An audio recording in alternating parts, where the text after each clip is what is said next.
বিশ্ব দেখুন সংক্ষেপে। বিশ্বজুড়ে চলছে উত্তেজনা, হুমকি আর চমক। চলুন এক ঝলকে জেনে নেই আজকের আন্তর্জাতিক শীর্ষ খবর। ইসরায়েলকে লক্ষ্য করে হুতিদের মিসাইল হামলা। ইয়েমেনের হুতি বিদ্রোহীরা সরাসরি ইসরায়েলের বেনগুরিয়ান বিমানবন্দরে ব্যালিস্টিক মিসাইল ছুড়েছে। বোমার শব্দে কেঁপে উঠেছে আকাশ আর আতঙ্কে কাঁপছে জনতা। পারমাণবিক হুমকিতে উত্তপ্ত ভারত পাকিস্তান সম্পর্ক। পাকিস্তান জানিয়ে দিল প্রয়োজনে পরমাণু অস্ত্র ব্যবহার করবে তারা। ভারতের দিকে সোজা বার্তা, আমরা প্রস্তুত। বিশ্ব রেকর্ড করলেন মালদ্বীপের প্রেসিডেন্ট। হ্যাঁ, সত্যি টানা 15 ঘণ্টা সংবাদ সম্মেলন করে ইতিহাস গড়লেন প্রেসিডেন্ট মুইজ্জু। বিশ্বকে তাক লাগিয়ে দিলেন।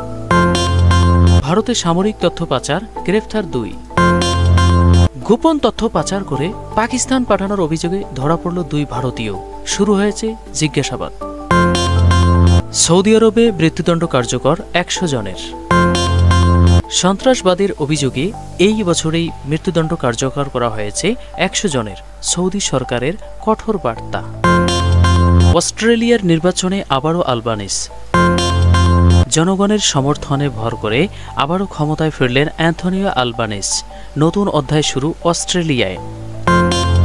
ইরাকে ধূলিঝড়, হাসপাতালে ছুটছে শত শত মানুষ।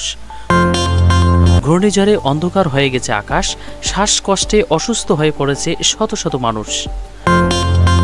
ভারতীয় জাহাজ নিষিদ্ধ করল পাকিস্তান। সব বন্দরে ভারতীয় পতাকাবাহী জাহাজ নিষিদ্ধ করেছে পাকিস্তান। দুদেশের সম্পর্ক আরও উত্তপ্ত। এই ছিল আজকের আন্তর্জাতিক খবরের হেডলাইন। আরও এমন আপডেট পেতে এনএস ওয়ার্ল্ড টিভি এই চ্যানেলটি সাবস্ক্রাইব করুন এবং শেয়ার করতে ভুলবেন না। ধন্যবাদ।